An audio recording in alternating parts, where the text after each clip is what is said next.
Buenas tardes. En esta parte, que es la última del capítulo uno, la parte 4, vamos a ver cómo se conceptualiza un proyecto. Quiere decir un poco cómo se lo arma o cómo se tiene la idea cabal de qué es lo que se va a hacer. Este tema no es fácil y muchas veces el proyecto, si de acá arranca mal, muy probablemente todo lo que sigue esté mal. Bueno, ¿cuáles son un poco los pasos a seguir? Hemos venido hablando de identificar el problema. Si no hay problema, el proyecto no viene a solucionar un problema, probablemente no va a tener éxito. ¿En qué sentido? En que no se va a monetizar, digamos, o sea que no vamos a sacar réditos financieros del mismo. Hay que ver cuál es el problema, examinar cuáles son los efectos de este problema en la sociedad, identificar las causas de estos efectos, definir objetivos que van a ir a esta solución. Para cada uno de estos objetivos podemos buscar alternativas diferentes, no siempre una misma forma de solucionar el problema, una única forma, sino que probablemente hay muchas alternativas. Y estas alternativas tenemos que ver cuáles son viables y cuáles son pertinentes a nuestros proyectos que por supuesto vienen basados en nuestros problemas. Algunas cosas importantes a tener en cuenta. Bueno, hemos dicho los primeros problemas, los principales problemas. Hay que buscar el problema principal, lo cual normalmente salta a la vista, pero también hay casos que hay muchos problemas que tienen una incidencia bastante parecida y es muy difícil identificar el problema principal. También en esas ocasiones, como vamos a ver en la herramienta que sigue, esto se va de alguna manera discriminando en la medida que vamos limpiando la escena mediante alguna metodología. Hoy vamos a ver el problema, el árbol del problema, que es una metodología que sirve para esto. Bueno, hay que formular el problema en un estado negativo. Quiere decir poner algo que está de alguna manera, eh, digamos, hacia la sociedad, es algo no deseable. Se trata de priorizar un poco estos problemas y es muy importante no confundir el problema con la falta de una solución. Por ejemplo, si nosotros decimos faltan helados industriales ricos y competitivos, ese no es el problema. El problema es que los helados que hay son caros y a menudo los helados industriales que hay son caros y a menudo tienen una mala consistencia. En este caso, con mala consistencia vamos a apuntar al tema que vienen cristalizados. Ya luego vamos a analizar un poco por qué es eso. Bueno, el árbol de efectos es un instrumento, digamos, donde se representa gráficamente el problema y los efectos que tiene este problema, que son un poco la cara visible de ese problema en la sociedad. Por ejemplo, para este problema de los helados lo vamos a presentar gráficamente y habíamos dicho que el problema eran que los helados industriales son caros y a menudo se cristaliza. O sea, si es que hay, pero no hay una variedad muy grande, por lo tanto son caros, no hay mucha competencia y a menudo también vienen cristalizados normalmente porque vienen de otras provincias, como lo veremos enseguida. Bueno, ponemos el problema base de alguna manera, ¿no es cierto? Y luego sus efectos inmediatos. Bueno, que son caros implica directamente que tienen un alto costo, que tienen una baja demanda con respecto a lo que podría esperarse de esto. Muchas veces te clavas, no es bueno el producto porque viene cristalizado, porque los gustos no tienen gusto a nada, valga la redundancia. Y eso hace que haya descontentos en los clientes, por ejemplo, en servicio de catering, de trago, en todo aquello que requiere un helado que sea relativamente económico. Bueno, vamos a estudiar para cada efecto de primer nivel, que es lo que vimos recién, si hay otros efectos derivados y lo vamos a colocar en un segundo nivel, por supuesto, vinculado de alguna manera a esta primera cadena que habíamos visto, ¿no es cierto? Entonces, vamos a poner, por ejemplo, de los altos costos que van a restringir su utilización, que hay baja demanda, la gente acude a otros postres, que muchas veces te clavas con el helado, hay una profunda insatisfacción, lo cual condiciona muchas cosas como la introducción de una nueva marca, por ejemplo, y el descontento de los clientes en el servicio de catering hace que haya una pérdida de clientes, digamos, de esto que es un cliente bien importante, ¿no es cierto? Bueno, y continuamos así hasta que llegamos a tres niveles. No quiere decir que lo que está más arriba sea lo más importante, sino que es bueno ver todas estas manifestaciones del problema para tratar de entenderlo y luego vamos a ver cómo atacarlo en base a este cabal entendimiento del problema. Bueno, Luego de ahí, si aparecen efectos importantes, en estos efectos que vimos recién, significa que el problema amerita una solución. Cuando el problema afecta a una mayor cantidad de personas en la sociedad, más se va a justificar el proyecto, que es lo que yo decía al principio de esta exposición, que es decir que el proyecto se tiene que monetizar, o sea, tenemos que llegar a tener dinero en base a esto. ¿Por qué? Porque lo estamos viendo desde un punto de vista de una empresa. Si lo estuviéramos viendo estrictamente desde un punto de vista social, en lugar de decir que más se va a justificar porque se monetiza, vamos a decir que más se justifica porque soluciona un problema a la sociedad. Y luego se procede al análisis de las causas. Vamos a construir el árbol de causa. Al contrario de los efectos son las cosas que produce el problema. ¿Puede haber algún efecto positivo de un problema? Por supuesto que sí. Uno puede decir que, por ejemplo, por lo caro que se ha vuelto el transporte, se empieza a trabajar más desde la casa o la gente empieza a movilizarse en bicicleta y eso al final termina siendo algo positivo por la contaminación y porque también la gente hace un poco más de ejercicio físico. Entonces, no todos los problemas, no todos los efectos de un problema son efectos negativos, sino que muchas veces hay efectos o que son neutros o que también incluso son positivos. Hacemos lo mismo para las causas. ¿Cuáles son las causas principales de que los helados industriales sean caros y a menudo se cristalicen?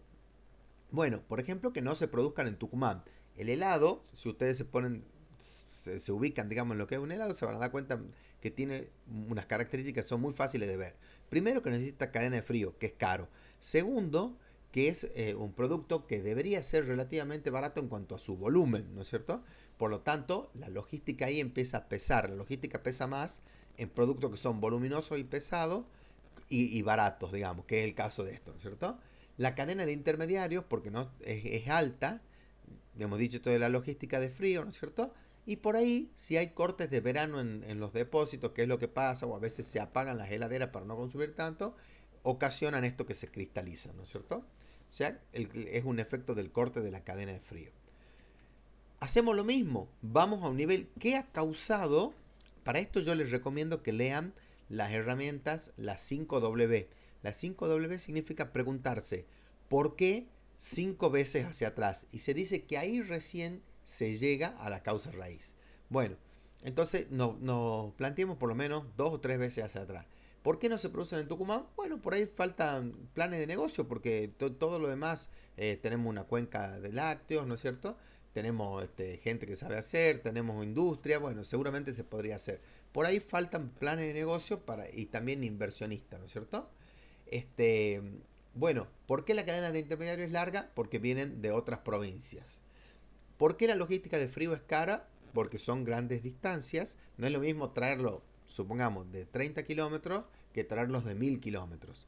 ¿Y por qué hay cortes de verano, de energía en verano? Bueno, sabemos que hay una situación estructural, digamos, y así se van perdiendo los stocks. Entonces, ahora ya tenemos los efectos del problema que habíamos visto y a su vez tenemos las causas. Cuando empalmamos estas dos cosas, construimos el árbol del problema. Se le dice árbol, ¿por qué? Porque como ustedes ven en la figura de un árbol, tenemos raíces, que son las causas, y ramas, que son los efectos, ¿no es cierto? Y así formamos el árbol del problema, que simplemente es solapar estas dos cosas donde lo tenemos ahí, ¿no es cierto? ¿Para qué servirá esto? De movida ya tenemos una forma, sobre todo nosotros que estamos en ingeniería tenemos que tener claro esto, pero también los que están en administración y cualquier persona en general, tiene que tener claro que cuando más se visualicen las cosas, es más fácil de entenderlas y de llegar a una solución. Bueno, entonces esta herramienta, la primera cosa que tiene, el primer beneficio que tiene es ese. El segundo es que podemos determinar las causas y los efectos y también vemos como una cadena de alguna manera de consecuencias, ¿no es cierto? Bueno, entonces ahora con esto podemos armar los árboles de objetivos. Los árboles de objetivos son básicamente los árboles de medios y fines. Entonces, habíamos dicho que teníamos que expresar el problema como una situación negativa. Ahora lo podemos expresar en una situación también positiva, que será un poco la contraria, digamos, al problema, ¿no es cierto? Carencia, por ejemplo, se puede sustituir por suficiencia. Los efectos del problema se van a transformar en fines y las causas se van a transformar en medios. Vamos a ver el ejemplo. Nosotros habíamos dicho primero que los helados industriales eran caros y la textura y el sabor eran malos, ¿no es cierto? Lo contrario sería sin duda lo que vemos acá. Los helados industriales son accesibles y tienen buena textura y sabor. Decíamos que no se producían en Tucumán, se producen en Tucumán. Lo de la cadena logística corta, logística de frío también corta, y poco tiempo en cámara porque justamente se producen en Tucumán, o sea, se están produciendo y consumiendo casi al mismo tiempo. Lo ideal sería que haya planes de negocio, menos intermediarios, que las distancias sean pequeñas y que no se precise una gran cantidad de stock. ¿Qué va a hacer esto? Que tengan menores costos, que haya una mayor demanda, que sea una buena calidad y mantenimiento, digamos, de la calidad en el frío, y que tengamos clientes contentos y satisfechos. Con menores costos se va a incrementar el uso, también con los clientes contentos. Se elige el helado como postre, se elige más por lo menos. Va a haber más satisfacción y confianza y va a haber un incremento de clientes. Va a haber confianza nuevamente en el helado, ¿no es cierto? Y va a haber eficiencia en los procesos porque lo estamos produciendo de manera local, porque hay mucha demanda, se puede hacer economía de escala y todo esto. Entonces, esa es un poco la idea. Al cambiar las causas y los efectos por medios, digamos, y objetivos, estamos teniendo una forma de visualizar la solución del problema, que no es ni más ni menos que esta. ¿Ah? Entonces esta metodología, que es simple, es laboriosa, les puede llevar por ahí una semana definir si el problema es relativamente importante, requiere investigación también en notas periodísticas, en blogs, ¿no es cierto?, en todo esto, pero nos lleva a un cabal conocimiento del problema que no teníamos antes. ¿Ah? Bueno, si el negativo no es inmediato, puede haber un problema en el árbol de causa-efecto que esté mal armado, ¿no es cierto? Se deberá reformular. Y se ve que la lógica y pertinencia del árbol de objetivos es un poco lo que nos ayuda a definir esto, ¿no es cierto? Sirve para iluminar redundancias y también detectar vacíos, digamos, en la cuestión. Bueno, ¿cómo identificamos acciones? Por ejemplo, si tenemos estas tres posibles acciones para concretar el medio que tenemos. Importar de otro país, ¿no es cierto? Acuérdense que era medios y fines, ¿no es cierto? Primero empezamos a buscar cuáles son los medios para llegar a esta situación. Importar de otro país, incrementar la posibilidad, desarrollar capacidad local o que haya una mayor variedad de gustos. Menores costos, mayor demanda, buena calidad de mantenimiento y clientes contentos. Serían un poco los efectos de esto, ¿no es cierto? Hemos dicho que transformados serían los objetivos de la buena solución. Entonces configuramos estas alternativas. ¿Cómo? Examinamos cada una de estas cosas en, por ejemplo, cuánto contribuye a solucionar lo que yo estaba viendo. Tenemos, por supuesto, que priorizar las de mayor incidencia, mayor impacto. Verificamos si son interdependientes y si se pueden agrupar para complementarlas, ¿no es cierto? Agrupar estas que vimos así dispersas, las podemos agrupar en una técnica que muchas veces se utiliza los post-its estos pegados para hacer esto. Entonces las agrupamos y decidimos alternativas con esto. Por último, verificamos la factibilidad, tanto física, técnica, ¿no es cierto?, como también económica de cada alternativa. Por ejemplo, importar de otro país la podemos tachar, digamos, de alguna manera porque queremos desarrollar la industria local o porque sea complicado o porque, imagínense, si la logística ya era complicada desde otra provincia, imagínense desde otro país, ¿no es cierto? Entonces tenemos, por ejemplo, incrementar la publicidad, desarrollar la capacidad local y mayor variedad de gusto. Con estas dos, con incrementar la posibilidad y la mayor variedad de gusto, podemos comprar el helado a granel, por ejemplo, y personalizarlo en Tucumán. De hecho, el helado se trabaja normalmente en tres bases. La base de crema americana, también, bueno, base de vainilla puede ser que haya una alternativa, base dulce de leche y base de chocolate. Y ahí se personalizan un montón de gustos. La mayoría de los gustos tienen base en crema americana, que es una crema como de alguna manera sin gusto, si valga la redundancia, si fuera una crema helada. Las otras alternativas que se pueden asociar, por ejemplo, son incrementar la posibilidad de desarrollar la capacidad local y mayor variedad de gusto. Las tres que teníamos las asociamos en el sentido generar capacidades locales, gustos y locales y publicitar, ¿no es cierto? Entonces ahí tenemos estas dos alternativas. Compramos el helado a granel y lo personalizamos en Tucumán, lo cual nos ahorra mucho en la logística, compramos más barato y nos permite tener todo esto, o bien generamos la capacidad de hacerlo en nuestra provincia, en nuestra región, y a su vez generamos también los gustos y publicitamos como el helado puede ser, por ejemplo, de marca Tucumán. Entonces así vamos configurando las alternativas, ¿no es cierto? Y lo mismo vamos haciendo luego con el árbol habíamos dicho, de objetivo.